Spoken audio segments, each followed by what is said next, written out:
Alright, shalom, boys here. Well, wanted to do a quick video being that it's fall, and it is time to heat the home. It is time to provide the necessary energy in order to ensure that we are warm for the winter. And in order to accomplish this feat, you need tools. Not only you need tools, you need the right tools in order to get the job done. So what I'm going to do here today is just go through simply a couple of tools that you can use in order to not only maintain your wood stove, but also cut up your wood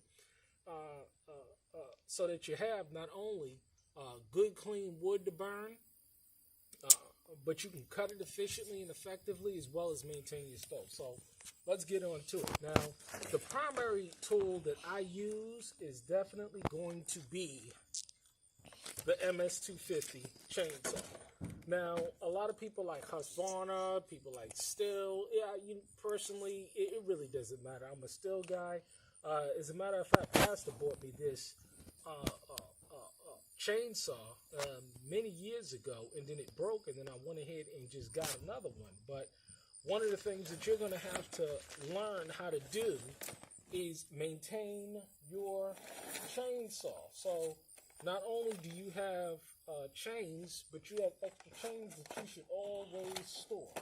So that's what I do, is I make sure that I am constantly storing extra chains for my chainsaws. Now, this will help with a medium to large tree right here. But as you see, not only do you have the chainsaw and the chain, but you can also sharpen it. So you have to do it at pretty much an angle in order to get it done right. But not only do you need to make sure that it's at the right angle, but that you're using the right sharpener. So, it just takes a little time and a little getting used to. But, you sharpen your chainsaws at an angle, or you can go ahead and bring it to the deal in which you purchased it from. Another chainsaw that I use right here is the Ms250. Now, this is for stuff like this, where you have larger branches. Now, these branches are harvested from the land. Tree branches fall down all the time, and what you can do is you can cut them up and use them for kindling. Some of these are large enough in order to burn in a wood stove, but this is what I use those for, the branches, okay? Now, if we're looking at this, you also have your oil cans and your mixtures. I buy a lot of bar and chain oil, because without the bar and chain oil, as well as the lubricant or the mixture for the fuel, your chainsaw won't work. So make sure that you're storing that stuff as well. Tools that you need to adjust your chainsaw, any chisels, any ratchets, things like that. That's what you do. But in addition to that, one of the things that I find to be very useful as well is the grinder. You can put so many attachments on this grinder to cut metal, as well as to grind the edges of your axe. And I'm going to go right over here. You don't have to move.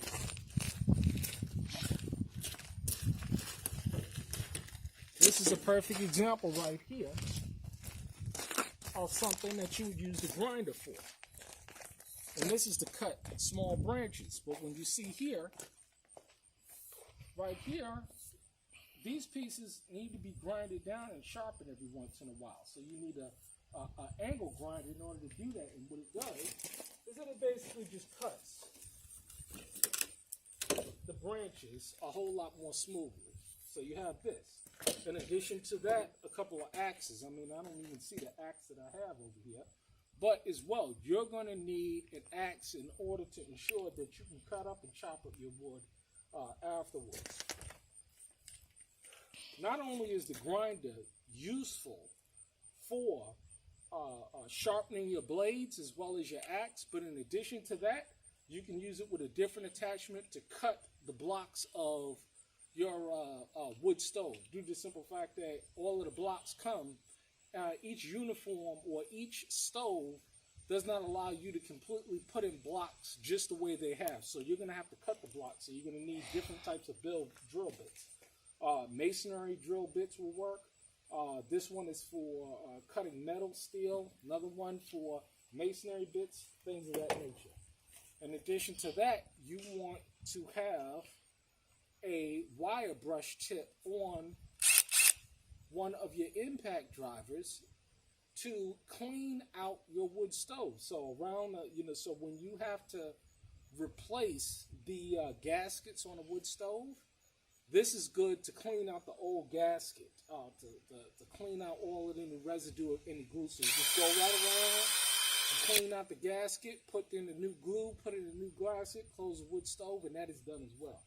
So again, these are some of the tools, the trades that you're going to use, and as well, my 16-foot trailer. I'll drive this around the land, and I'll go ahead and pick up the wood that is dried out, that's been sitting in certain areas on the land, and I'll pick it up and go ahead and burn it. So you'll be surprised how much BTUs So you'd be surprised at how much BTUs you'll get out of this wood that is just laying all around the land. Now, what I do is I make sure that I do a fall cleaning where I go all the way around the property, clean up any kind of branches that's fell on the fence, clean that up, chop that up, and use that. So it's typically wood that has fallen as branches off of the tree are dry already. They're dead branches. That's why they fall off.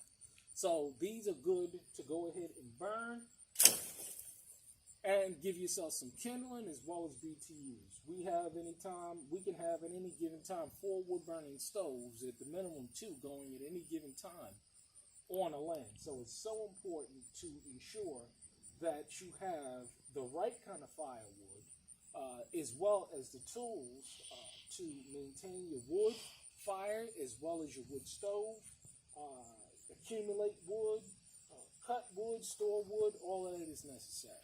But this, what I want to do is just give you a quick overview of the tools of what I use in order to